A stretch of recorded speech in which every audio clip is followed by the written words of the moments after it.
Okay. All right. Cool. So should be good to go. All right. Welcome to the Praxis Behind the Obscure podcast. And today I have a returning guest. Of all things, actually, last time we did talk about Zen, martial arts a little bit, Dzogchen. And at the time, you're actually studying, you're kind of focused on Vajrayana, I believe, at that time, um, hmm under Dr. Klein, right? And then Yeah. we reconnected recently. I told you about how I've been sort of on my YouTube algorithm. Meido Moore, who's a Zen teacher, Rinzai Zen teacher, keeps popping up on my YouTube. So I had actually posted about him, like, oh, these videos are very interesting, very informative, very enlightening. And you said you just happened to get back from one of his retreats. So I figured it'd be a good time to have you on the podcast. Maybe you can share like a little bit about how you connected with him and yeah, a little bit about that. That'd be good. Yeah, and I think that's kind of fun because my last podcast we did cover a lot about different traditions I'd been around. I was kind of in one of my shopping phases, I had come back from China in 2019, immediately quarantine happened, and so I was really deep in, I got to just keep practicing quite a bit. And I was attracted to a RICE program where I met Dr. Klein, and so like I was doing a lot of research to just like kind of get ready for studying with her and a lot of other folks. But Mhm. that ties into what linked me up with Meido Moore Roshi. So to answer the question directly, I've been doing martial arts since I was 8 years old. I started with a Shotokan karate, and then I broke my hip actually when I was 13. That kind of interrupted that, and actually started my first contemplative practice because I was stuck in my seat for quite a long time with a broken hip. And from out of that, of course, I didn't know I was meditating at the time, but I was doing a lot of it kind of because that's what human beings do if left to do it. And I found what's called a Bujinkan Budo Taijutsu, which is a Japanese martial art. It's actually a unification of 9 martial arts that came together. And I fell in love. And I did that. I've been doing that now since I was 15. I'm 35, so that's 20 years just Mhm. about. Mhm. And it has connections to some esoteric Buddhism in the teachings quite a bit. Hatsumi Sensei does incorporates esoteric Buddhism into some of the practices we do, whether that's how he teaches or some of the mudra and chants that happen before class. Mhm. And as you say, I was kind of looking for spiritual practice to go with my martial arts practice, and I was attracted to Vajrayana Buddhism for a number of reasons. But I had done a lot of Zen and Chan leading up to Vajrayana. I say it was my foundation that I grew all that practice from. But I went back to Japan in 2023, and I kind of realized, like, gosh, I've done all this time. I've learned Japanese. I've been sitting Zen for so long. I'm doing all this Vajrayana stuff, and I really don't know if I've got it in me to do Tibetan again, like on top of all this Mhm. Japanese I've been learning. Mhm. And so I kind of thought, like, how can I consolidate my very physical spiritual practice with my meditative practice? Mhm. And through the different algorithms and things, because Meido Moore Roshi is in fact a martial artist, he also is one of the only, I think his monastery at Korinji is the only recognized gyoba or training field for Shugendo. So while it's a Rinzai Zen monastery and they do keep the practices Can you share? distinct. Because I think a lot of people don't know what Shugendo is. Probably a Oh, lot of sure, our sure. listeners. So maybe you can share a bit about that too. What is that? Yeah, so Shugendo is esoteric Japanese form of kind of Buddhism that has a lot of Shintoism and other things mixed in with it. Mhm. It has a lot of ties to Shingon Buddhism. Mhm. And so essentially it's if you've ever seen a Japanese person in a white robe underneath a waterfall holding their hands in mudra, that's related to Shugendo practice, though other Mhm. folks do it as well. It's just Mhm. kind of the most iconic thing you'll see. Mhm. They're the mountain monks. They Mhm. walk up and down the mountains. Shugendo means the way of a person who bows to the mountain. Mhm. And so they're a very embodied Buddhist practice. A famous guy in Shugendo right now is what we know as the marathon monk, the Mhm. guy who ran around that mountain like a certain number of times. I don't know off the top of my head, but he's recognized as a living incarnation of Fudomyo. And Mhm. it's very strange, because I was curious, having heard in my martial art, like that it had mountain monks in it. Mhm. And I was like, does that mean it's Shugendo? Should I look for Shugendo stuff? And people were like, no, there's a lot of mess with Shugendo right now in the modern day. And so I didn't want to go fumbling around ignorantly. Mhm. And so through my interest in the spiritual origins of my martial art, my already practice in Zen, Mhm. um, Meido more started popping up in my feeds. Not just mine, but some of my other friends were saying, "Hey, look at this guy. He's doing bladesmith stuff in front of Fudomyo. Like he used to apparently make ceremonial blades for his practice. And so I found some video of him showing off a blade he had made and like doing goma, which is a fire ritual that Hmm. actually goes back to India with the Akala Hmm. stuff. Hmm. So that all just started coming up, and I was like, man, I need to watch this guy's videos, just like you wanted to watch his videos. I actually Yeah. watched my first video of him in Japan, in Kyoto, Oh, and interesting. I was really struck by his clarity, ability to instruct, even from such a distance, Hmm. that I felt very direct and very connective. And then come to find out, Meido Moore Roshi has sat Chan. His first long retreat was Chan, just like mine. He went to Tibet and he studied Dzogchen, just like I had spent a long time studying Dzogchen. He was a Right. martial artist, just like I was a martial artist. So this it just stacked too heavy. And I said, all Yeah. right, if your teacher is supposed to be somebody who's like you down the line that you Hmm. really want to, emulate, this is the strongest I've ever felt that. Mm. And so I decided to jump in deep and go into a Dai Sesshin in July. And so it's only been about 3 weeks since I've been in Sesshin. Okay. And it was a wonderful time. Okay, nice. Yeah. What struck me about him is exactly what you said, like very clear teachings. The way he presents things, it's very easy to understand, but at the same time, I'm very attracted to those kind of people who are very, it's almost like he's very, what's the word for it? Sort of intense, but not overly intense, if that makes sense. So intense in the right Yeah. ways. I guess that's the only way I can really describe it, right? But Yes. yeah. That's so cool that you had a chance. Can you share a bit about the and as much as you can talk about it, the session, how was it structured? What was like a typical, what was like the daily routine? What kind of practices were you doing? And maybe like how did he teach during it? What were like some takeaways from that? Sure. Mhm. You can actually find the Sesshin structure on their website, korinji.org. So if people are curious about that, it's a great place to just see it on paper. But I can sum it up pretty well. Up at 4:30 in the morning, actually somebody runs into the room and says, Kaijo! And you all have to jump up out of your seats, and you're sleeping where you meditate in the meditation hall. And you pop up and you have to be ready to go. And then there's a big scramble to everybody get ready for the day. And then you immediately start with some warm-up physical exercises, incredibly similar to Qigong. And I learned a lot of Qigong in China, and I've been kind of really into those types of simple therapy, like meditative therapy systems, things to do to get the body ready and recover from meditation. It's part of what drew me to this retreat. It was actually an internal cultivation focused retreat. And so you do this kind of like Japanese Qigong. It's called Doin Ho. Then first session of meditation starts, pretty big block as the sun's coming up. Then you have your first Doksan. So Doksan is a very important part of Rinzai, and I believe also Soto Zen practice where you meet with the Roshi. It's kind of fun. You've been How do you meditating all say it? Is morning. it Dokusan or Tokusan? Dokusan, Dokusan. Okay. So that's basically Dokusan, one-on-one time with the one-on-one teacher. time. Okay. Yeah, and you have to run to it. It's kind of a fun little bit of theatrics where after you've been sitting, as soon as they say Doksan and they hit the bell, everybody has to get up and run as fast as they can. And if you've been meditating all morning, it's a good way to kind of get those legs back under you. Mm. Uh, and also, depending on how fast you run, is how soon you get to see the Roshi. Mhm. So you either were first or last in line. We all sit outside the room. It's a small room, only the Roshi and the student fit inside. Mhm. And you have a bit, sometimes it's very short. Sometimes it's just an exchange of eyes. Mhm. Sometimes there's quite a bit of discussion going on, especially if you have a large question for Mhm. him or he has something to impart. Mhm. So you have Doksan. So And then this after is that, so you said like you run to him. Is it like people are waiting in a line? I'm trying to like visualize this. Are people waiting in a line, or do you have like, is there an order to it, or first come first serve? everything's lines in a monastic environment. Okay. Even in China, it was the exact same. Okay. Everything's lines. Essentially, you have the Zendo, which is down low, and then the Hondo, or the main hall, which is a little higher up a hill. Mhm. And so he's in the Doksan room in the Hondo, up in a Mhm. different building.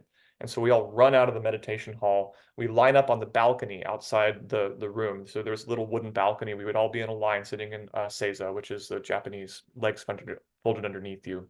Mhm. And the person in front, there's a large brass bell, Mhm. and you tang, tang, and you run in to meet the Roshi. A fun, kind of religious fact there is Doksan in Rinzai is more important than any other thing in the Sesshin. It's the most important thing. And so Mhm. normally, anytime you pass a statue, you have to bow to whatever bodhisattva or representation is there, but in Doksan, you run past all the statues, you don't stop to bow. And Hmm. that's a funny little, behavioral point to like, hey, this stuff is all cool and the ceremony is important for focus and for history, but it's the one-on-one that's the real Hmm. deal, the actual living people. Okay.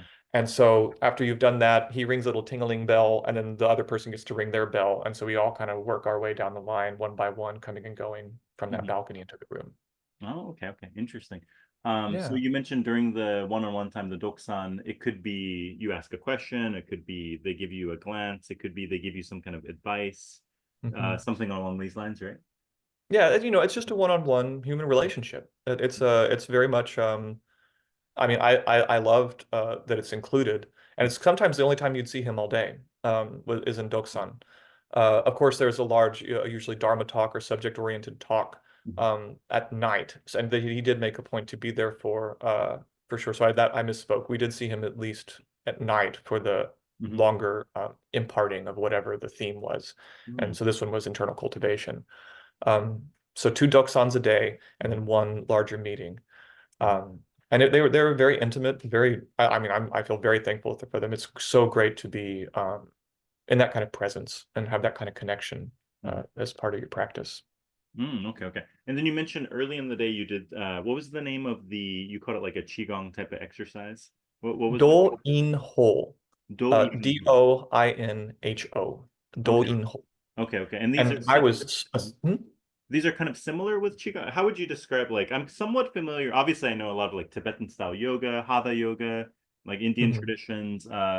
Not a little bit of Qigong, kind of messed around with that a little bit, but what would you Yeah. describe like, because I know nothing about this specific form you're talking about. So maybe you can share like what are the like are there any similarities with other systems or is it totally different, Oh, I'd love to talk about that Yeah. because that's something, being a martial artist, I've been kind of really curious about anything where I'm using my body. Hmm. And I was astounded with the similarities to Chinese Qigong, Mm. incredibly similar. And I've been lucky enough to have done both Taoist and Buddhist Qigong.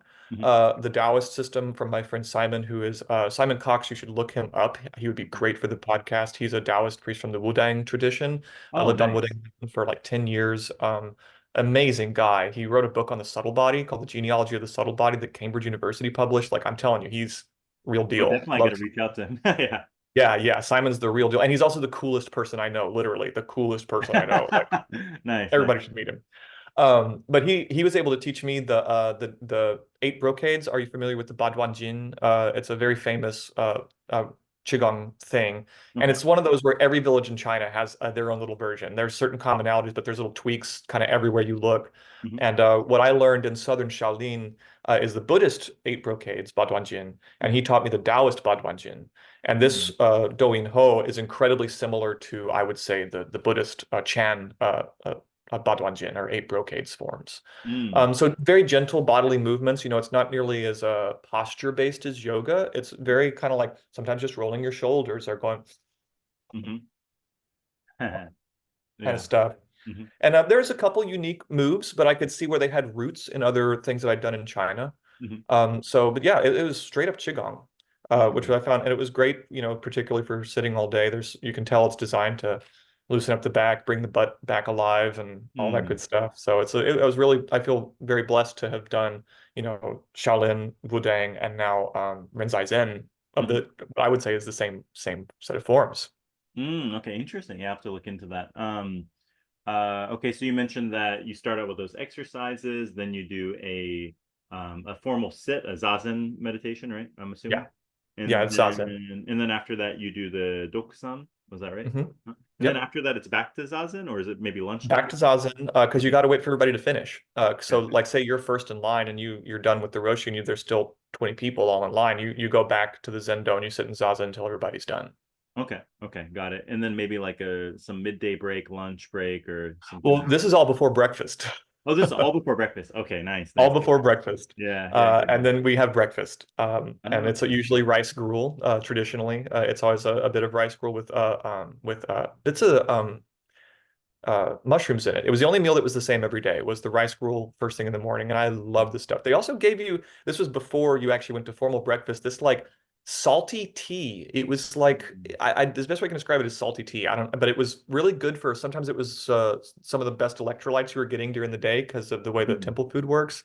And when you mm, first wake up, you know, you got all this stuff in your throat. It was like a great little cleanser for the throat. uh-huh. We were doing a lot of chanting this trip, which we can Mm, get into as well. mm, So yeah, first thing in the morning, then we have your gruel, and we do a little bit more of a sit before what's then samu.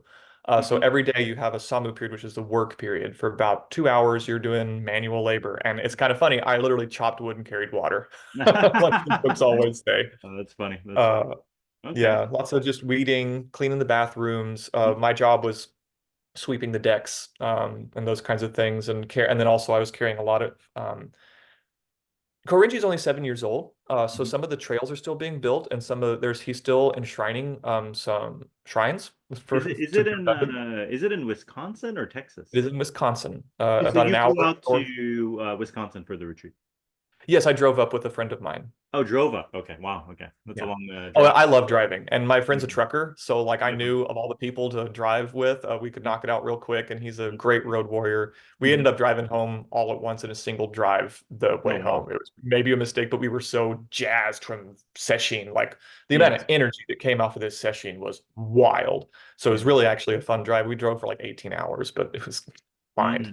It was just the Wow. same as sitting, you know, Yeah. Yeah. wide gaze, sit Yeah. still, you know, stay alert. Right. Very Right. similar. Oh, that's Um, pretty cool. Okay. so yeah, we were up in Wisconsin in July, and so it was high 80s, low 70s. Nice. Funny thing, you don't really have much time to like wash clothes and stuff Hmm. because you're doing so much intensive practice. And so we all showered every day and everything, but like no like big laundry day or anything like that. So there was a Mm, lot of just like being in your skin. And mm. everybody was sweaty. Everybody, you know, had to have like 2 to 5 minute showers because we only had one shower for the whole building, and there were, I think, like 19 of us. So Mm. we only had an hour to shower. So 19 people in an hour, if they each take 5 minutes, that's too Mm. much, you know? Right. So it was very quick, very minimal, kind of that, you know, modern self-care, lots of genuine self-care. Right. Right. But or maybe no self-care, I should say. Got Um, it. Okay. anyway, but so yeah, a very rushed, but it also helped with the weather was so interesting. And also, I'll just take a time to say the grounds are incredibly special to me. Hmm. And I think a lot of folks that have been there, I've been to Japan quite a bit, and I was stunned with how parts of the grounds really looked a lot like Japan. Mm. But they weren't like, it wasn't colonial, you know, they weren't bringing in Japanese things. It's just they picked a really good spot. The way the valleys roll, the mix of moss and stone and maple trees, and and any meadow that was there was clearly had never been used. No, they'd never used pesticides or never mowed. So the biodiversity, I work in conservation in my real life. Hmm. The biodiversity was just off the charts. Birds Mm. like you wouldn't believe. And it just really added to the whole vitality of this retreat. You know, the people had a vitalness to them. The teachings had a vitalness to them. Meido Roshi, as you mentioned, has this vitality Hmm. of what he can do. And the land as well was so special. Mm. And that came up a lot in the meditative parts of the retreat. Nice, nice. So you mentioned there's also, yeah, you're all like kind of helping out to clean and do these other tasks and stuff like that. And then you said there's like a reading time or something like that, right? You spend time also reading as well during the retreat? No, no reading. Oh, no We reading. do have a lesson at the end of the day, but it's Mm. all oral from the Roshi.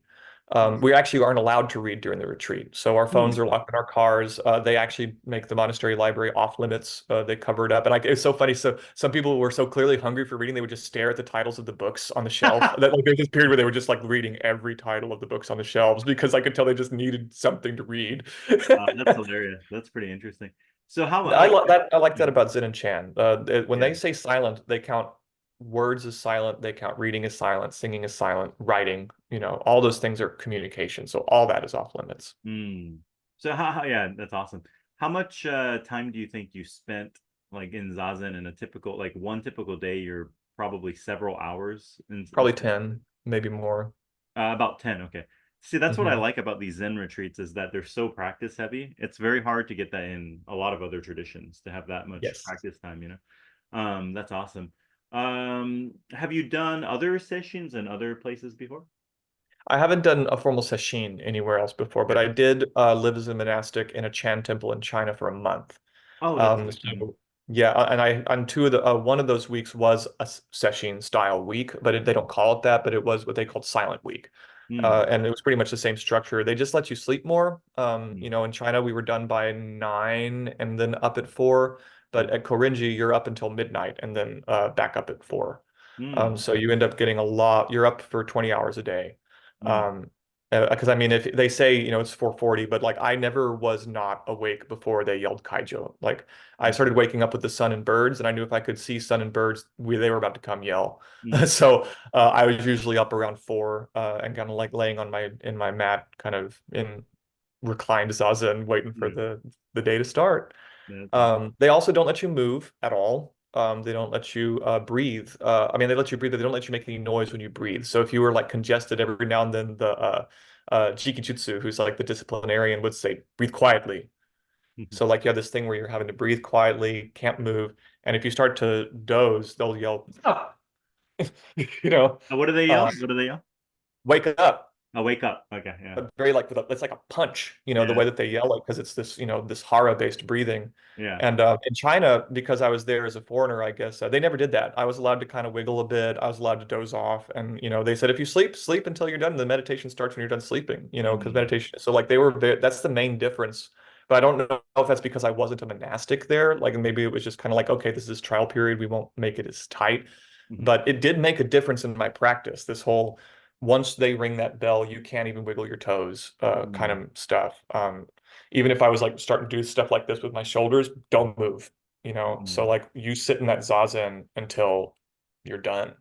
So that mm. added an extra layer to the rigor of the practice for sure. Were there any people that like broke? In other words, like they couldn't handle it or something like that? Because We it's all like a pretty had strict format. I would imagine there would be some people who kind of, bow out or something like that.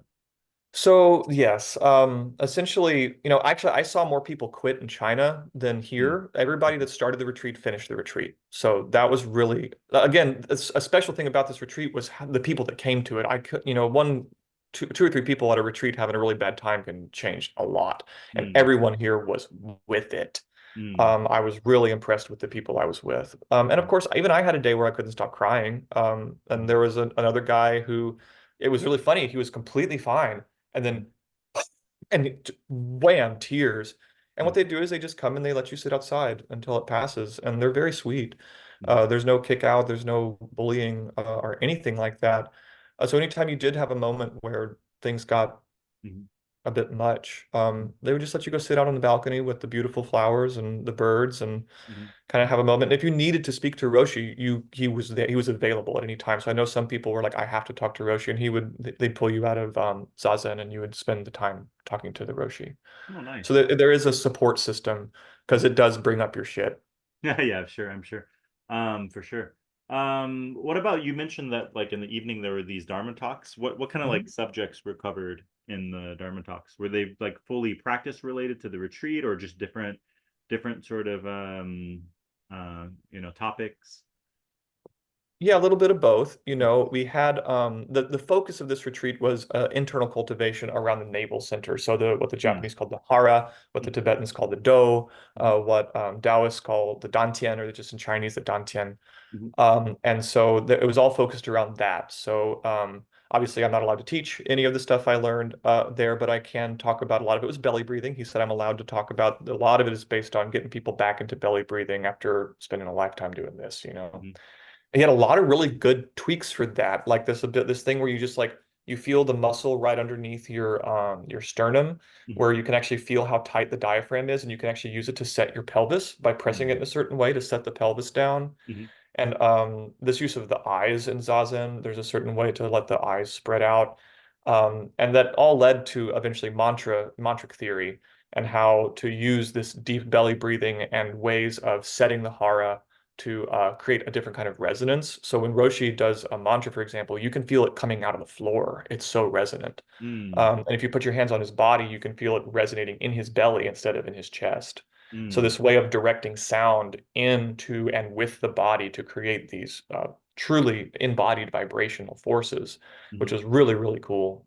So there was a lot of like there's solo practice periods. There was one in the middle of the day and one at night before bed. We Hmm. had about 45 minutes or an hour or two. They would set you loose on the grounds, and you weren't allowed to like doze or like, journal or anything like that. You had to be doing something that was related to the practices we were doing. So you could do walking meditation, mantric breath, just sit in zazen, stay in the zendo if you wanted. Hmm. And so during those periods, there's usually, especially at night, because that free period was always after Roshi had given an instruction, there'd be a lot of people out in the woods just "Whoa, yeah," like in these dark woods in Wisconsin. Yeah. So it's a pretty fun vibe with all those people doing mantra out in the woods. Oh, that's pretty cool. That's pretty cool. I know that from listening to podcasts with him, he mentions how like in Rinzai Zen, these sort of I think they call it pointing out, like in Dzogchen, like Direct point pointing. out instructions, or maybe Mhm. direct pointing is what they call it. Direct Right? pointing is what they So usually say. were any of these methods utilized during the retreat? Because it seems like that's a very important part of the practice, like getting this sort of direct transmission from the teacher. I would say so. Hmm. However, as we've always said with Zen, you have to be there. Mm. So it's not like I can like tell you Hmm. this was a direct pointing, but I Sure. know that they were there. Like, and this thing, with the belly, that's a direct pointing. Also, one thing that we would do, and you've seen this in the video you watched of him, where he talks about with the using the fingers and the eyes to set up Hmm. your peripheral vision, and how if you pay attention right after your mental state, it's changed just by changing your vision. Mm. You don't have to chant mantra or sit in zazen for 2 hours. Just if you do 2 or 3 belly breaths, set up your peripheral vision, your mental state is immediately clear. Hmm. So if there's one thing I can say that's directly a direct pointing, Hmm. it's to as soon as you do some type of physical adjustment to check your mind state right away. Mm. Mm. And that's something that is really helpful to show how some of this is um, pretty automatic if you know what you're Mhm. doing with this mind body thing we have, Mm. and of course, just being there in the presence of a really, active Roshi is its own direct pointing because of Mhm. how he just is. Yeah. Um, this also might be a good time for me to talk about the serendipities because I think that's Mm. part of this. I don't want to make it sound esoteric because the funny thing about Rinzai is it's very anti-esoteric. It's direct. There's no metaphor. It's very much like this is it. Mhm. But one thing that I feel particularly moved by is that, you're sitting in Zazen and you've got Dokusan coming up or something, and the mind might start, oh, what do I talk to it? What do I ask? What do I do? What about this thing? And often the conditions of whether it was the landscape or Mhm. people's behavior Mhm. or anything would answer the question for you before Mm. you had a chance to ask it. Mm. So I often found myself in this silent transmission. Zen is known as like the nonverbal transmission lineage. I found that happening from everything around me. And so, whether it was, like I said, the body types of the people, the struggles that they were going through physically or mentally, that was like evident in their just being, Mhm. or Roshi would come and give a talk, and everything he talked about that night would be what you were going to ask him later. But because he talked about it, you didn't have anything to ask him anymore. Yeah. So there was a lot of this, just like everything was just cooking in a Yeah. really beautiful way that just left you speechless, which of course is very Zen. Mhm. So there was a direct pointing and just being there amongst those conditions Mm. that I also find very evident when I go to Japan, Mhm. which I think makes a lot of sense. Sure. There's something about the externalizing of meditative states in Japanese history where there's a lot of Japanese monks that will say things like, you can sit in a room all day, and it's better to be a good person for one day than sit in a room for the rest of your life. And so they're very Yeah. active Zen. They're very much about living a Uh-huh. life of Zen. And I think that's reflected in the architecture and the gardens, and Mm. especially if you go to more traditional places or just places with care. I even went to a Western style garden in Japan, and it still had that level of, like, I'll meditate and get a certain vibe going or whatever. And then there were places in Japan that would like put that in me from an Mm. external place instead of an internal place. So there seems to be Rinzai and that kind of idea embedded in the Japanese landscape, and I very much felt it at Korinji. Oh, interesting. Have you Mhm. I don't really know much about the differences between Soto and Rinzai. Do you know much have you explored Soto as well or not much? I'm learning a lot. I've Okay. been so in just Zen, Hmm. because I've kind of been wild up until about 5 years ago, just reading things and practicing things and Hmm. all that. And I'd say that there's a lot of overlap. They've been co-evolving together for a long, long time. And some of the most famous Soto teachers ended up founding, Rinzai schools and vice versa. Hmm. Hakuin, who's one of the most famous Rinzai Zen figures, was actually asked to become the head of Soto at one point in history. So they've got a lot of overlap. The main thing that I've noticed is different to me is Rinzai is far more sharp. There is a sharpness to it. I think I'm just going to leave it at that. There's a sharpness to it, and while Soto is more about, it's kind of more. I don't want to say easygoing because it's not. It still has that Japanese rigor to it, but there is a different flavor of how they let the process unfold. There's a Mm. lot more of just letting it unfold on its own versus this direct pointing that sometimes Rinzai will just right in your face. Mm. Rinzai can be famous for literally shaking people awake. And of course, they've got the stick they smack you with, but Mm. that in America, you ask for it. It's not something they just do out of the blue. Ah, So interesting. Yeah, they're worried about yeah. getting sued or something like that. Well, and also just they don't know about people's backgrounds here. Maybe that's Sure. something that was part of their childhood, sadly, Ah, that true. could trigger Mm. very nasty stuff, being Yeah. hit with sticks. So yeah, Mm. people want to be very careful. But Rinzai does have a martial history to it. I think that's one thing that attracts me to it. I'm a martial artist, and I find I learned a lot of stuff that came up in this Rinzai retreat. I had learned through my martial arts instructors already, literally Mm. word for word, exact same instructions. But Mm. I was getting them about sword work instead of zazen. But of course, now I'm realizing Mm. they're both the same. All good sword work, you're in zazen while you're doing sword work. Ah, Um, interesting, interesting. so Okay. there's some overlap there, and there's a Soto Zen Center here in Houston. It's the Zen Center that I've sat with them, and I've also like known some folks from them, and it's good. I mean, I'm not saying it's just it didn't hit that same chord with me of like this is my home, Hmm. because something Roshi said on a video is that he has a particular kind of like he grew up as like kind of a more daydreamy kind of like fuzzy kind of person. He felt that Rinzai was like the medicine he needed with its sharpness, and I feel the exact same way. Ah, The sharpness of it is very beneficial to my afflictions. okay, okay. Yeah, yeah, definitely. Sounds very interesting. How has after spending that much time in retreat, it was 7 days or 10 days? I don't recall. So 7 official days, and I think there was like a half day. So like you start, so it's the Sunday night. You Hmm. start at about 6 in the evening, Hmm. and then Monday's the first full day. You go all the way to Saturday, and Saturday you're done by 3 in the afternoon. Hmm. So it is a full like 7.5 days or so, but 5 days full of like the full schedule, the big, big full day. Okay, okay. How has that affected your practice afterwards? Have you been really like keeping up with it in terms of like formal sitting practice? Obviously, as you mentioned, it's like your whole day keeping that sort of, almost like using your eyes in that way, keeping your Mhm. awareness, keeping that recognition. But in terms of formal sitting, has it influenced, your daily kind of formal practice? Big time. I feel like it was like pouring rocket fuel. I'll say again, say that again. I feel like it was like pouring rocket fuel on Oh, my rocket fuel. practice. Okay. Yeah, yeah. Yeah, yeah. Mm. Because I still sit. A formal sit is usually about 45 minutes, Mhm. and so I've been doing 45-minute sits ever since, and I do feel very different. And the people around me in my house have said so too. Like it's kind of funny they all want to go to Korinji now because it was so evident when I Yeah. right. And I've done a lot of practices. I've been a practitioner for a long time, and like this was the first time when I came back and people were like, "Whoa, like what'd you do?" Mm. And a lot of it is posture based. I have my hip replacement, so sitting cross-legged is a big deal for me, just to be able to even do it. I also Mm. had a foot and a half of my colon removed, so my whole hara was cut open, and I've got all the scar tissue in there. And of Mm. course, my back is messed up from walking with a limp for 14 years before I got my hip replacement. Mm. And the first half of the retreat, I was in a chair the whole time because Mm. of how long this is for. In China, I was on a cushion, but of course, they let me do whatever I want kind of in China is with my legs. So Mhm. like I could do that. But at Korinji, I knew if I can't move at all, Mhm. I'm probably going to need a chair.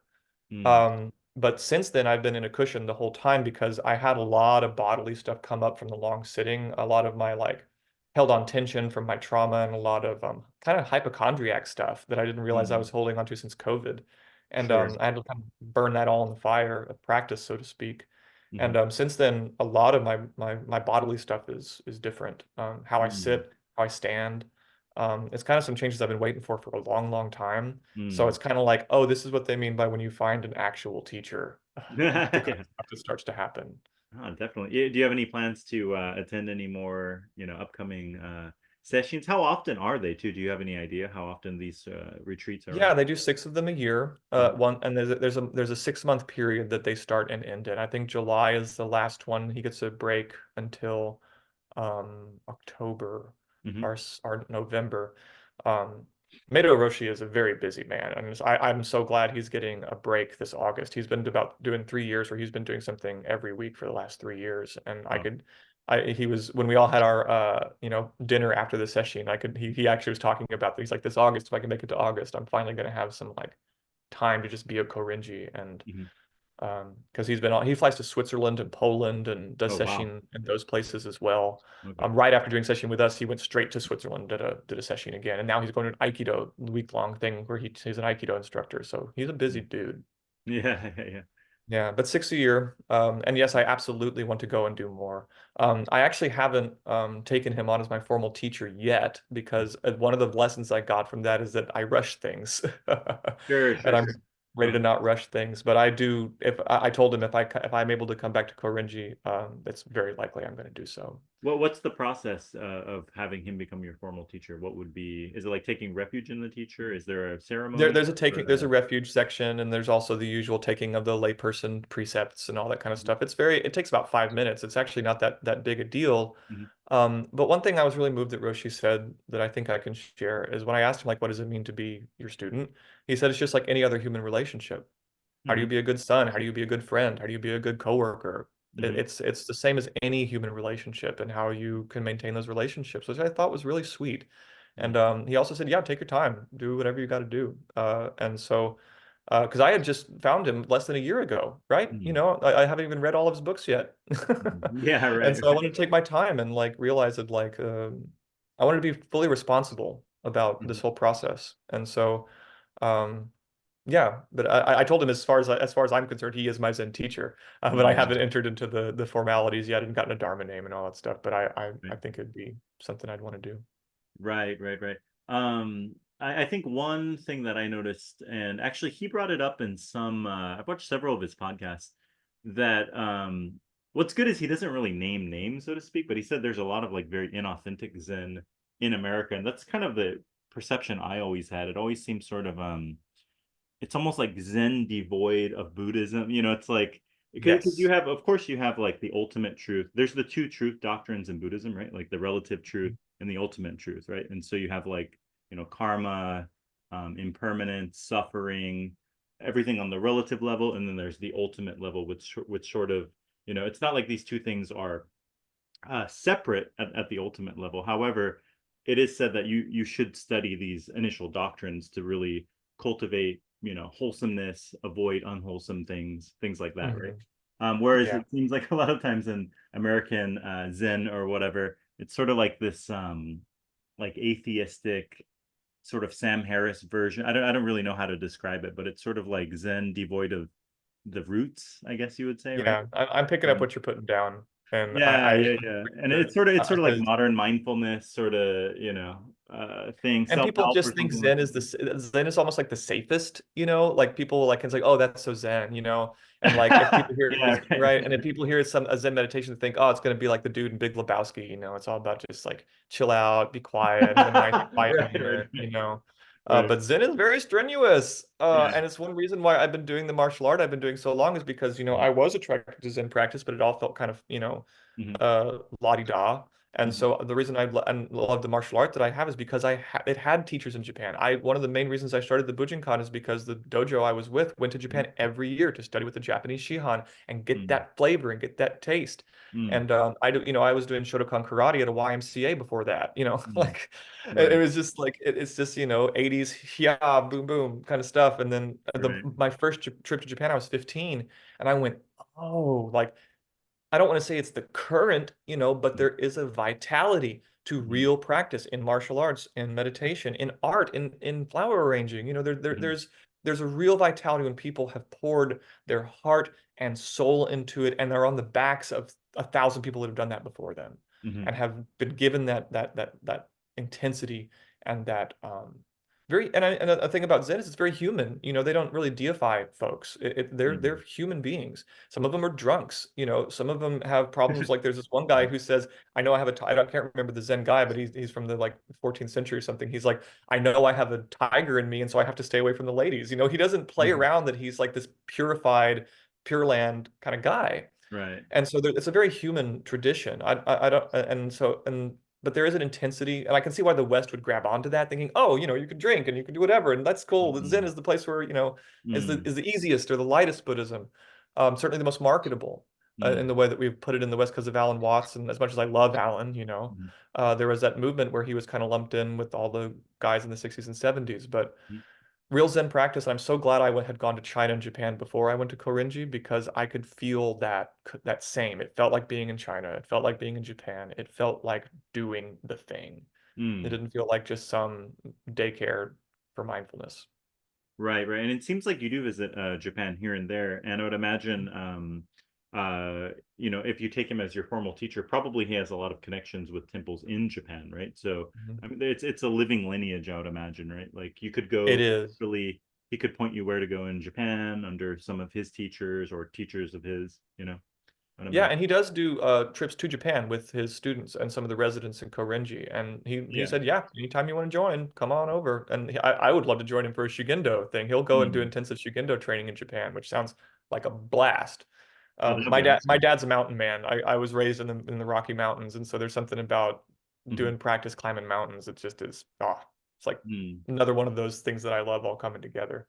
Yeah, that's awesome. Well, I'm always very skeptical of like teachers who are divorced from the tradition. So, for example, like you said, brings people to Japan. He has connections with temples and a living lineage, right? But there's like so many whatever. It doesn't matter the tradition. It could be Zen, it could be Tantra, it could be whatever, right? Taoism, Yeah, it could be anything. But it's sort of like no connections to the original lineages. Made their own sort of online forum cult or something like that.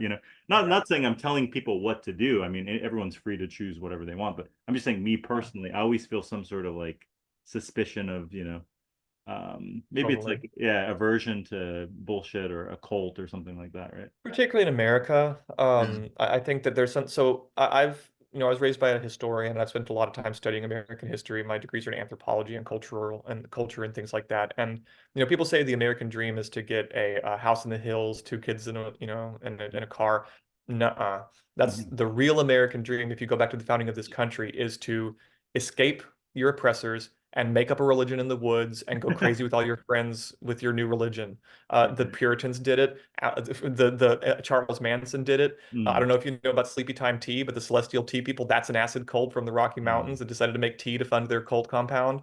mm, So like if you look at and what Facebook is doing, all these other people, they're making these like these cults of personality with these charismatic leaders mhm, that escape governmental control, whether it's through taxes or through land. And mhm, then they have their weird little thing that they go do off that nobody else is on to join unless they make enough money.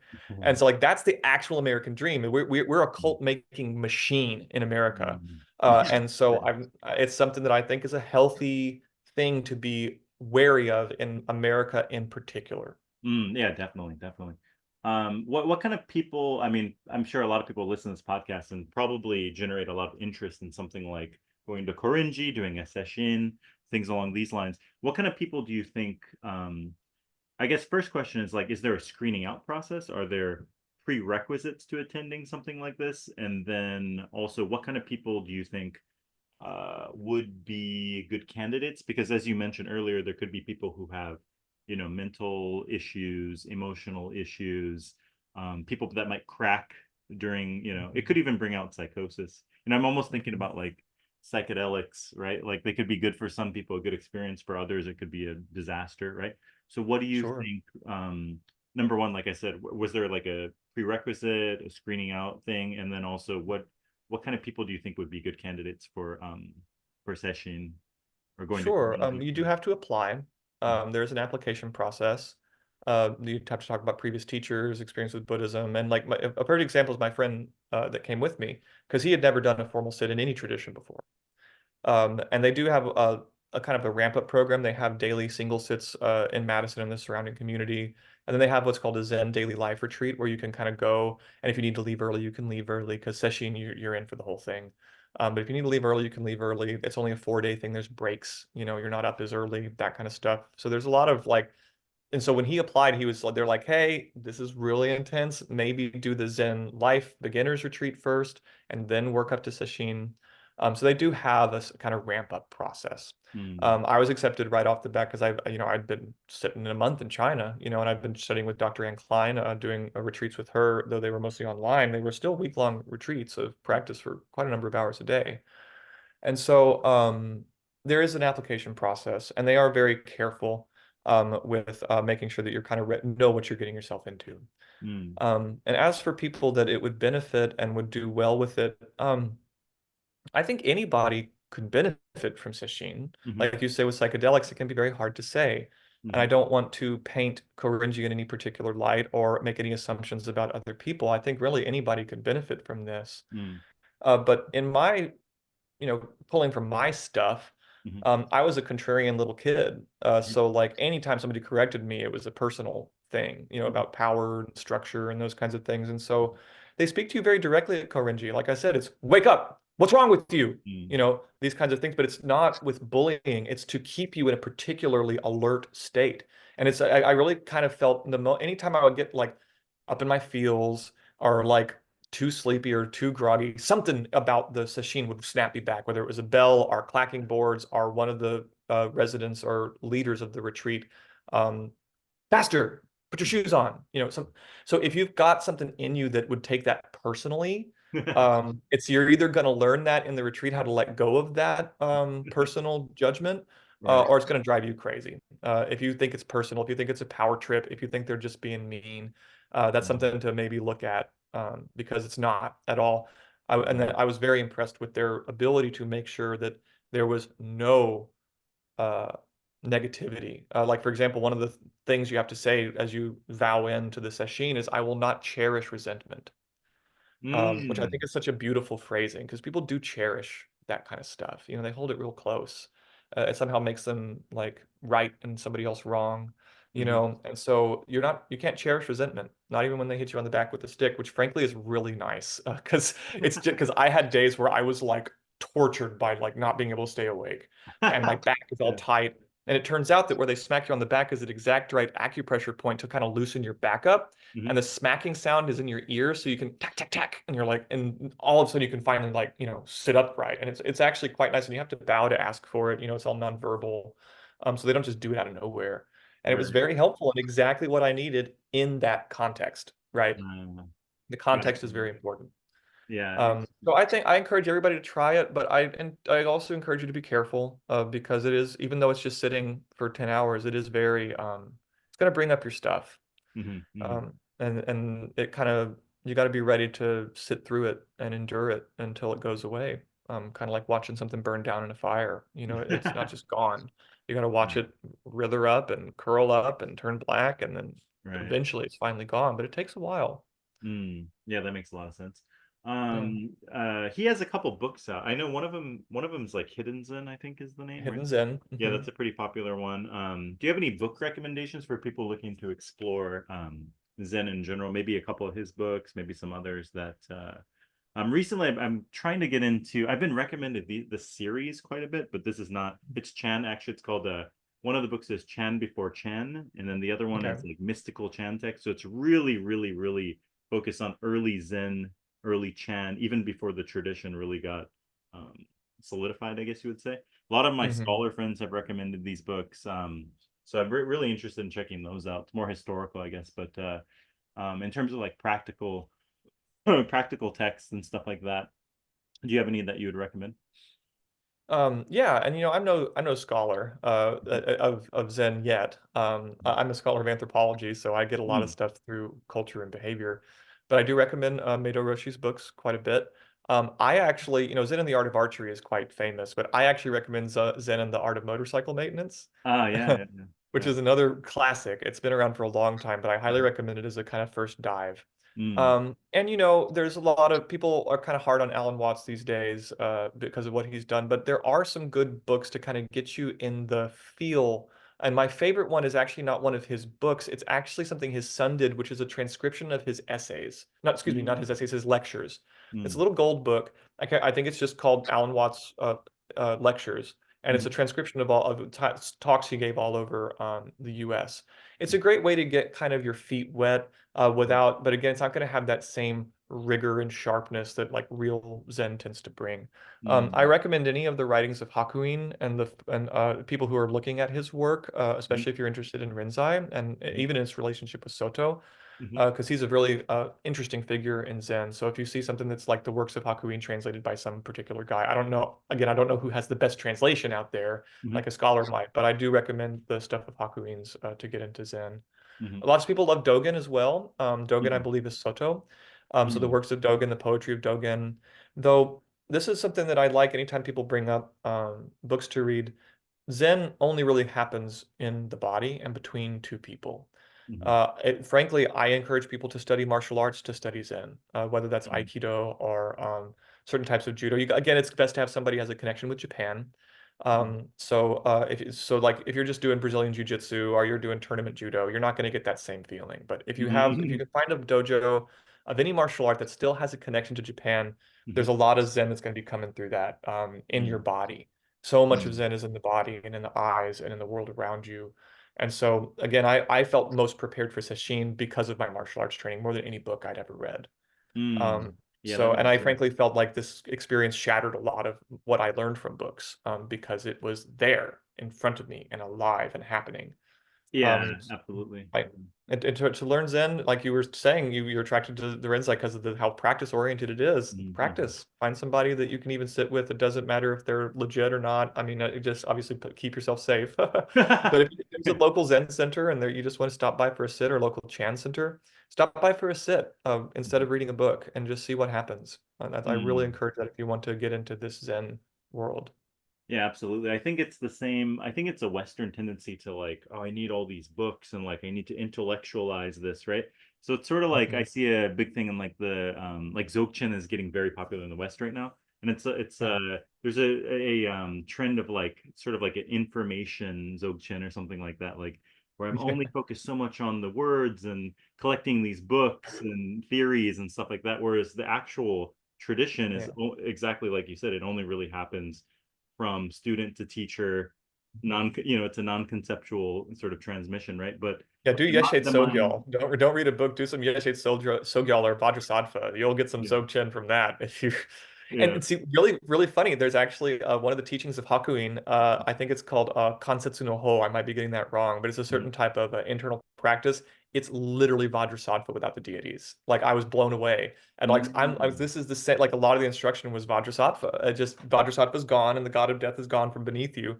But mhm, the whole what you're doing with the visualizations and all that, it's there. So I mhm. thought that was really interesting, having studied Dzogchen and done a lot of Vajrasattva practice through that. And here it is again in Zen of all places. So Right. I really see a lot of connections between Dzogchen and Zen. And even Roshi has said that in his podcast, and he had a Dzogchen master that I think was one of his original refuge teachers. Yeah. Yeah. So Mhm, like the two I do think complement each other. mhm, But even then, I have never read the Tibetan Book of the Dead. You know, mhm, I've only done practices with Lama Anne, and I've read the stuff that she's given me to practice. mhm, mhm. I've very much been in that ilk with my Buddhist practice ever since I really started practicing. All my intention is on that more than scholarship or knowing who was the first master of where and when it came to Right. China versus Japan. I'm a poor source for all that. I'm a Right. practitioner. Right, right, right. No, absolutely. You also mentioned that you did spend time. I'm curious, were there big differences between the approach with the Chan, because you said you had been to the monastery, right, in China. Were there like key, I guess my main question is like, were there key differences in the approaches and the methodology between Chan and this Rinzai Zen session that you experienced? Because I'm Not very curious about like I mean just from an intellectual level, we're talking about being right. experiencing Yeah, the thing is the most important, of course, going there, having a teacher. But yeah, of course there's different, aptitudes of different people. Maybe the Chan have sure. this approach and some people might be more it might be a better connection for them, right? Where or they Hmm. might be more resonant with the Chan, some people might Rinzai, Soto, right? I'm just curious from Yeah. your own personal experience. Um Yeah, of about course. And like Chan that and like one Rinzai. thing I can be a scholar of is personal experience. Yeah, I'm yeah, the yeah, best source there is. yeah, yeah.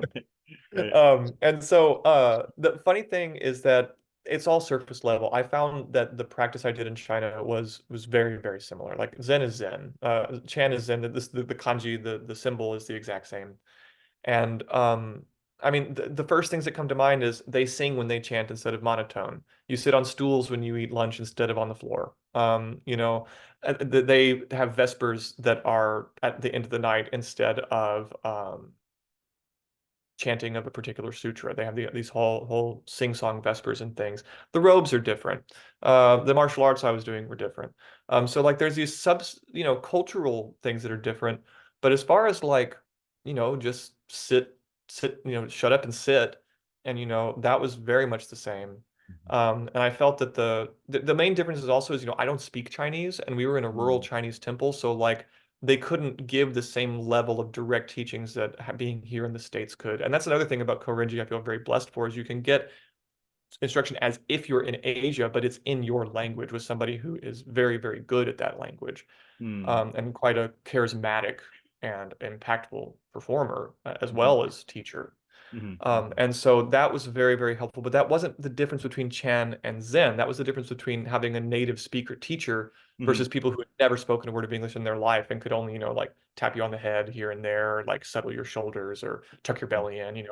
But again, Mhm. that's another commonality is the embodiment. They're both very bodily focused. I mean, they're all in the tradition of Bodhidharma. Bodhidharma is the central Zen guy, and he's credited as writing, these sutras of the bone transformation sutra and the sinew transformation sutra. And the whole reason we have a Shaolin temple is Bodhidharma. That was supposed to be the Mhm. first temple he showed up at and said, oh my gosh, these monks are withering away. How do they expect to, stay alive to Mhm. attain what they're after? Mhm. And so that's why this thing we call martial arts Mhm. is really the lineage of Bodhidharma. Mhm. Uh, and of course, that goes back to India. And didn't he So teach a form of like a qigong, these sort of physical exercises that you keep alluding to? He did have a transmission of that. I recall reading something. precisely. That's what I mean by this sinew transformation sutra or Mhm. bone transformation sutra. Because qigong, translated literally just means qi work, or ki Mm. work, or flow work. It's the same gong as gong fu, like Mhm. kung fu. Mhm. And so that means work, Mhm. or labor of some kind. And then qi, people, this is something that was fascinating that came up at the retreat, is the bad translations of qi and ki, and how we think about it like a Mhm. battery, but it's not a battery. It's actually a very Western idea to think about chi as this like electrical celestial energy. It's actually flow. It's the biological flow of an organism that's cooking and alive, like a tree that you can just literally feel the phloem and xylem, through that tree. It's Mm. flowing so well, you can't help be impressed by how alive this tree is. And so that's chi, is this like something Roshi said is chi is pooping. That's funny. Because it's the flow of all of it together that allows this thing to happen that keeps you alive and gives you Mhm. your energy back. And Mhm. so Qigong is working with qi, working with that flowing vitality. And that Mhm. goes back to Bodhidharma. It's a yogic discipline, right? Mhm. Even Zazen is a yogic posture. It's an embodied transformative posture. Mhm. Yes, Bodhidharma did make this thing we now call Qigong or Gong Fu, our, Japanese martial arts. Budo is the Japanese word for it. I'm going to plug my computer in. Mm. Oh yeah. There we go. Okay, Right. back at it. Okay, cool. What do you think are some like misconceptions about Zen for people who you know, who are listening, who might be interested? There's probably a lot of misconceptions out there that, what are a few maybe that you had or that you see come up when you mention that you're into Zen or you're doing these retreats? One I've found is particularly about Rinzai, and I think it's like the evil, or the like going to military school. It's like the Marines of Zen. Um, Yeah. Right. Yeah. I think that's a misconception for sure. I mean, certainly there are teachers out there like that, and especially if they are also your martial arts instructor and your Roshi, which does happen. Mhm. That line does tend to blur because there are different allowances given. When you say somebody's your martial arts instructor, they're going to be more hands-on Mhm. than if they weren't. And so I think that is a misconception, though, because, like I said, Rinzai is simply sharp. I wouldn't say that it's mean. I wouldn't say that it's overly tight or overly intense. I Mhm. think it's absolutely appropriately intense. And when I went to China, like I said, it was very similar. My shifu in China would make us stand in low posture and said we couldn't stand up until there was a puddle of sweat beneath us, you Hmm. know. Hmm. And so that's not just a Rinzai thing. So I think that that's a misconception, is that it's somehow this. I mean, it does have a martial history, but I wouldn't call it militaristic, Mm. or somehow like Buddhism devoid of the compassion, right? Like, so because I Mm. know like sometimes Soto people or Chan people might say, oh, they don't have the compassion, they're too hard. But I didn't feel that at all. But that could just be because I grew up as a martial artist. I could already Mm. just be steeped in those waters. So Mm. maybe that's my misconception, that it's a misconception. Okay, But interesting. I certainly felt very safe and well cared for, Mm. very well cared for the whole time. Mm. And another misconception is that Zen is just cut and loose, especially in America. Again, I come back to that. We think of, oh, what a Zen moment, and it's just because you're smoking a joint in the park, Right, right, right. which could be a very Zen moment. I've had those, but there's this. I think that there is to kind of balance back out what I said before. There is a healthy stringency to Zen, Mhm. and it is a very rigorous practice. It Mhm. is a very you do these specific things practice. It is prescribed. It is not Mhm. something that you can just like vibe on. It Mhm. comes eventually, yeah. But you're expected to follow the curriculum. Mhm. You're if you just think you're at the monastery and you're like, man, I'm feeling so zen. Everybody's sitting zazen. I'm just gonna go lay out on the porch and like feel the zen. They're not gonna like that. That's not gonna be something Mm. you're gonna do. Mm. And so I think especially in America, there's this idea that Zen is somehow less structured or more Mhm. kind of. I mean, it came to us with the hippies, so there's a Yeah. lot of that still in it in America. So, but Mm. it's a very prescribed, rigorous, practice-based thing. And the Mm. times Mm. I've seen people freak out that have come, so to here's a good example. Like when I was in China, the people that did freak out and leave, Mhm. they a lot of it was they thought this is a power trip. These people are just trying to freak us out. They're just trying to Yeah. order us around like sheep. This Uh-huh. is not the Buddhism I grew up on, because a lot of them were kind of new agey folks that had found about the program. And so Mm. a lot of them were very disillusioned with Buddhism when they left, because it was not the Buddhism in the West they had grown up with. They thought it was way too strict. They thought it was this whole power dynamic with the disciplinarian and the fact that they had to do everything by the book. Mm. And that really pissed them off and they left. Uh-huh. Um, Interesting.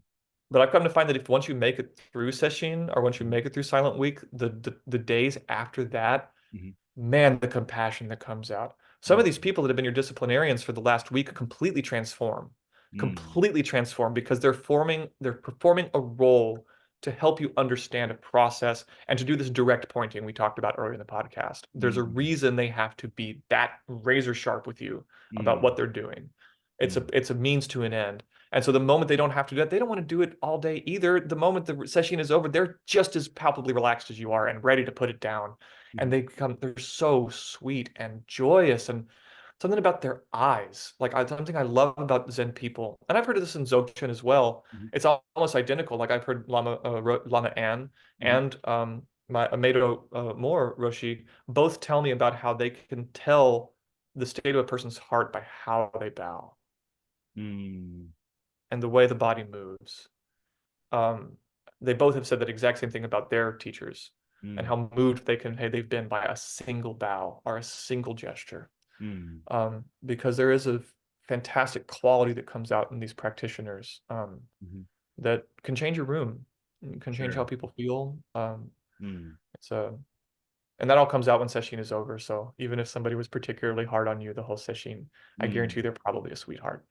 Yeah, definitely. So would you say basically now, would you consider Zazen as like your main practice, your main daily practice is Zazen? Do you, It always has been, it always frankly. has. Mm. Mhm. Yeah, it always has been. Even the stuff I was doing before I was meditating was zazen. Like I mentioned, I told this to Venerable Ifa, my Chan teacher. I said, you know, this was when I had finished my silent week. I said, when I broke my hip at 13, I couldn't sleep on my sides at all, and I had to stay completely still while everything merged, while everything healed. And this reminded me a lot of zazen. And I said, and also when I was 17, I lost a foot and a half of my colon and had to spend 4 days with a continual stomach pump because I couldn't have anything getting down there because it was all cut up and full of sutures.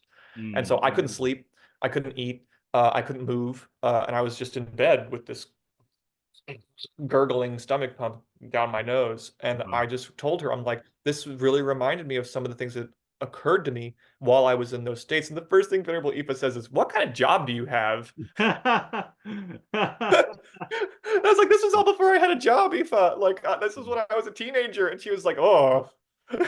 Oh man. Oh, man. But again, not to scare people away, but Yeah. I've been forced in these kinds of positions a lot of my life, which I think is why Rinzai resonates so much with me, is because it's stuff I've kind of had life done to me.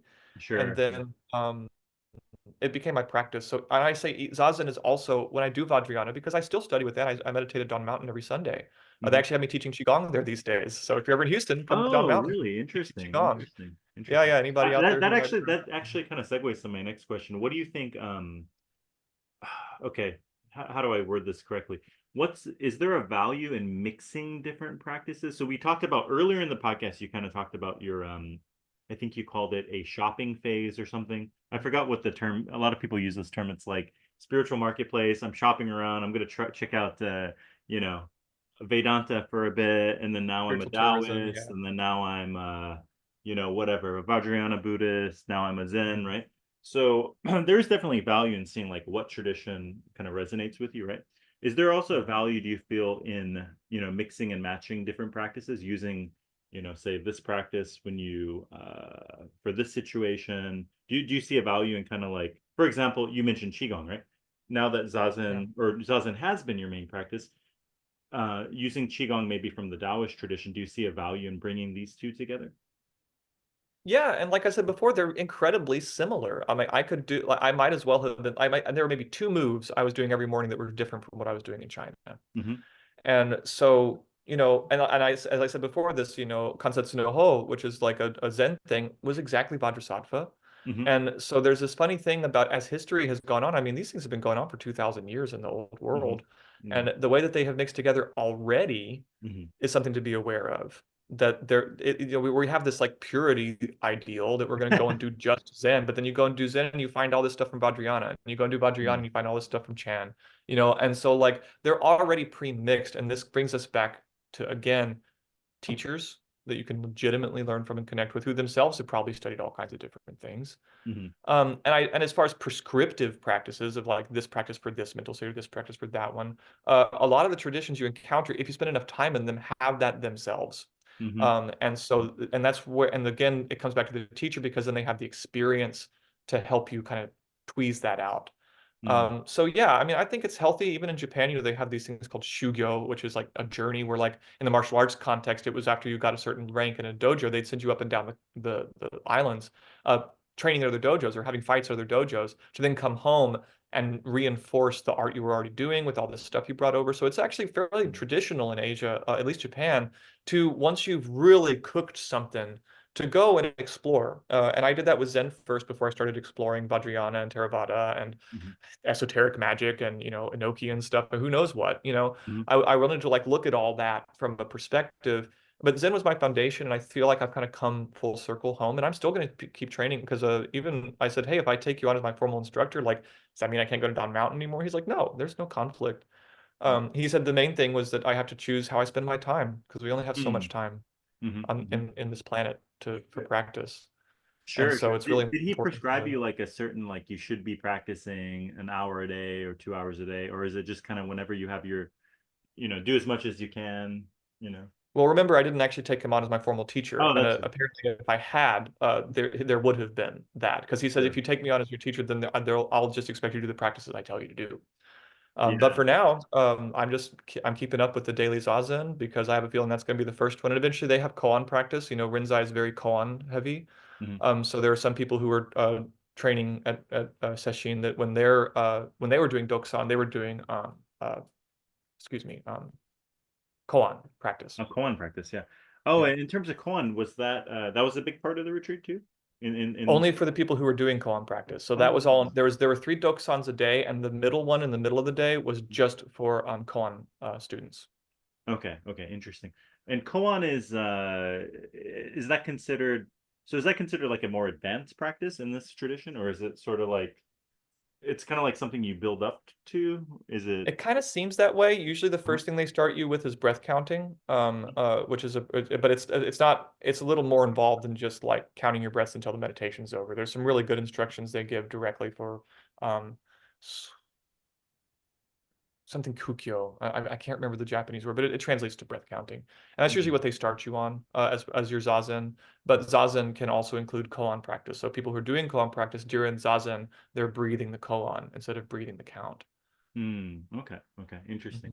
Mhm. One thing I'm interested in, like the Vajrayana traditions, there's a lot of like visionary. You have like, for example, in Dzogchen, you have Togal practice, which is like a visionary practice, a kind of gazing where you, it's sort of this progression of visions you have by sky gazing and things along these lines. Yeah. The Zen, I know in Chan, I know there's a lot of talk about like visionary practices and visionary texts in Chan. Was there any sort of emphasis on this, or it seems like a lot of times in Zen, it's like, yeah, there's that kind of stuff, but don't fixate, don't put any, don't put any importance on these kind of things.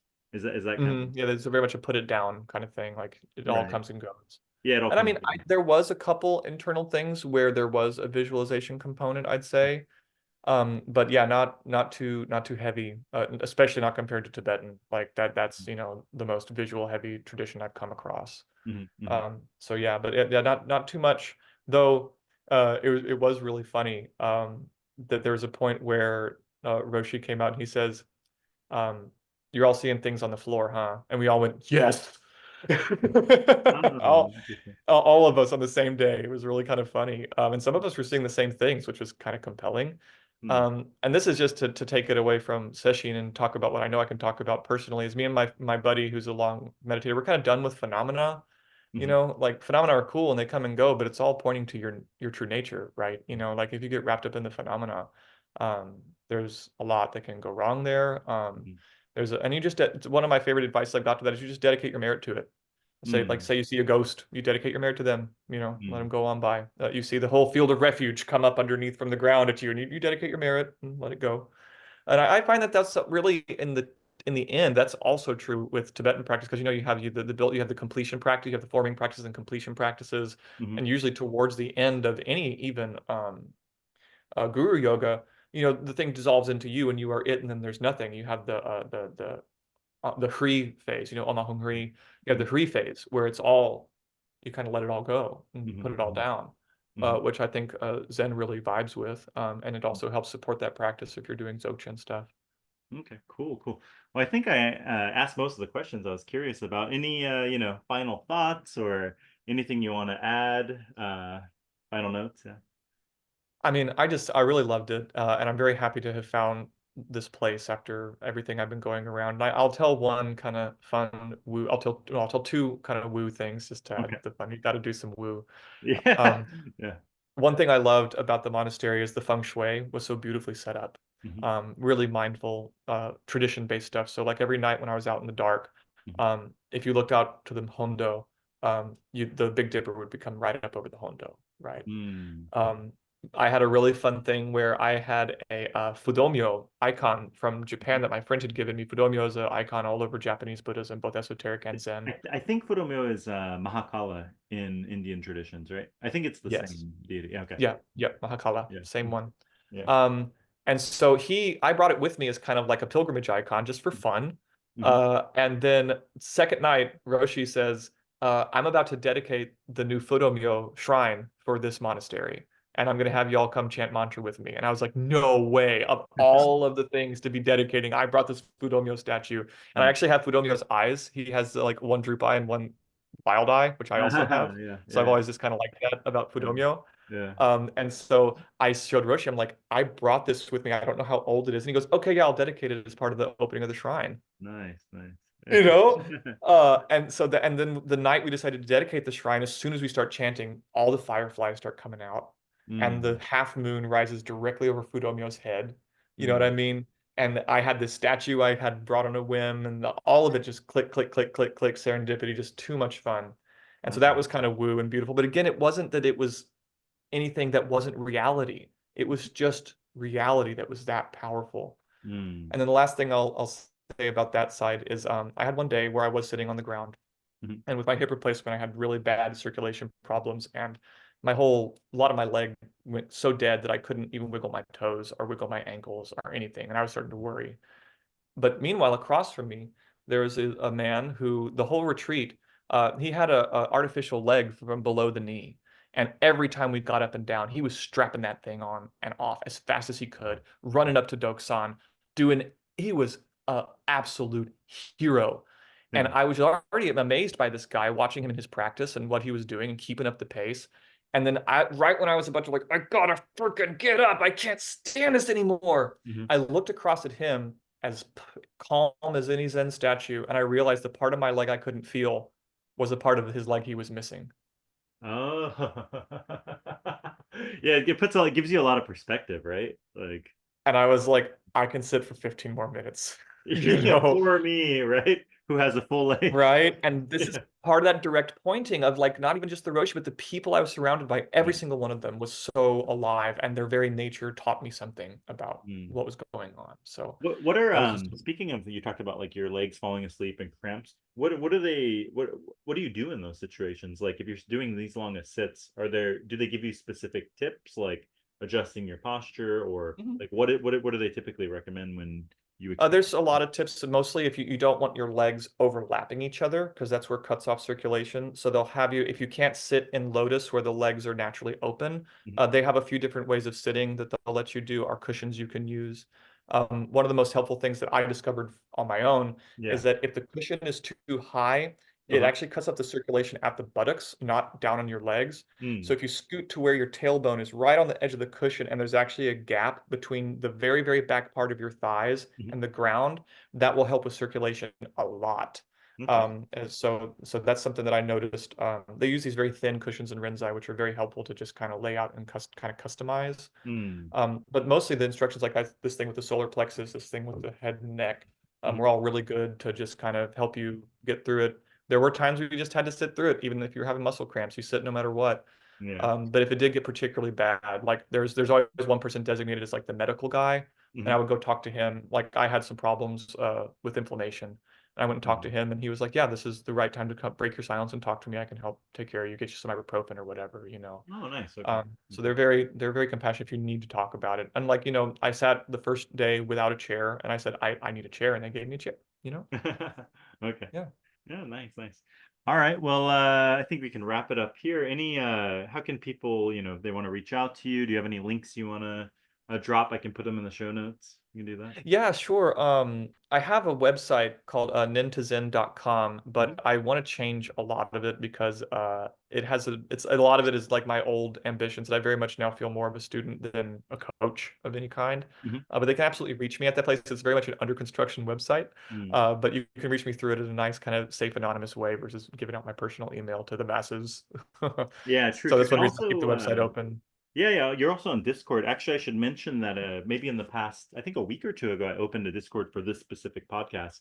So if anybody's listening, you can, I'll put it in the show notes as well. You can jump on Discord, and then you can even, if you have any more questions, you can actually directly chat with Nintozen here too, Yeah, I'd love that. I would really love that. It's one reason I keep the website open. yeah. I do offer my martial arts classes through that website as well, because that is something I am licensed to teach. I'm licensed to teach Bujinkan Budo Taijutsu. Oh, And nice. so I have a small dojo upstairs with just a couple students, and that's the stuff I literally hold permission to teach all that stuff as I choose. And So also, didn't you uh, say you teach Qigong as well? I do teach Qigong. I have been, my Shaolin instructors did tell me I was allowed to teach the 8 brocades. So that's something Oh, I do nice. private lessons for, and it's what I teach at Dawn Mountain on Sundays. Oh, okay, okay. And you're able to teach some of this by online as well through Yeah. online. Okay, awesome. Okay. Well, if anyone has Yeah, I've questions, taught folks qigong through online, and I also I like to say I can coach people in meditation, and like the conversation we had today. If you're curious about different lineages, how to get involved, all that stuff, but I in no way want to mislead people to think that I'm a Zen teacher, because I'm very much. yeah, you're And gonna now that start I've your own. yeah, I have met a real Zen teacher, and I've got a lot of growing to do. Yeah, yeah, yeah. You're not, so you don't plan to start your own cult anytime soon. No, not for a second. Uh, Yeah, exactly. That's gonna be when you take or if you take Meido Roshi as your teacher. Not okay, step one, won't start my own cult online. yeah, Yeah. exactly. Yeah, exactly. Okay, Cool. Well, great chatting, and hopefully, it'd be cool to do another one if you have another plan to do another session, or Yeah, I as sure you're hope sort so. of I'd like to do it at least once a year. And I do plan to sit in session once a month with everybody. Like when I know that there's a session going on at Korinji, I'm going to do at least a day or two in my dojo upstairs. So that's something I want to keep doing at least once a month of the 4 a.m. to midnight. I want to have that at least once a month to keep me going. Yeah, Um, definitely. Almost Pretty like little committed. mini solo retreats. Yeah. And I have this space only for like a year and a half more because I'm renting and I've got another married couple living with us. We got this cool kind of commune thing going Mhm. on. So No, I'm going to no. use it while I can. Yeah, yeah, definitely. I think that's one thing is you have these sessions, these sort of formal, week-long things, but I think a lot of people don't see that you can do weekend, like you could, the basic structure. Of course, there's you need, having a teacher and the transmissions and the teachings, but now that you've learned a lot of the essentials, or at least solidify them, you can schedule your own sort of, one weekend, little weekend retreats at your place, or go to the woods and do 10 hours in the woods or something like that, right? There's so much value to Precisely. solo retreat, I feel like. It's sort of not Very, very good. emphasized. It's almost like people think that, especially Westerners, it's like I have to go to, you know, retreat is only when I go to this place or something, but you can easily schedule your own weekend retreats. There's so much value to that, especially after coming from an actual retreat with a real teacher and sort of continuing that until the next I'd session. say that's the real way to do it. I think Yeah, that's yeah. very vital. Otherwise, you're just kind of smacking yourself with a sledgehammer once a year. Yeah, So, absolutely. you know, Yeah, yeah, yeah, exactly, exactly. Or like sort of like a Christian, being a Christian, only Sunday's the church day, and then yeah, Monday yeah, through Saturday debauchery or whatever. exactly, Yeah, exactly. exactly. And I Okay, still have cool. a beer at the end of the night. So did Roshi. So like, hey, Yeah, yeah, and yeah, Rinzai, you can have a beer at the end of the night, as long as it's not yeah. Oh, what would you say? Sesshin. What'd you say? As long as it's not Sesshin. Oh, as long as it's Sesshin, not session. Okay, yeah, yeah, good. Yeah, yeah. But at the end of Sesshin, we all had a toast. It was quite oh, that's nice, awesome. That's awesome. Yeah. You can Mhm. enjoy your life too. Yeah, exactly. All right. Well, Exactly. I'll let you go, and yeah, definitely send me any links or anything that you want in the show notes, right? And Sure. until next time. All right. All right. It's always a pleasure. All right. Definitely. Have a good one. Yeah. You too.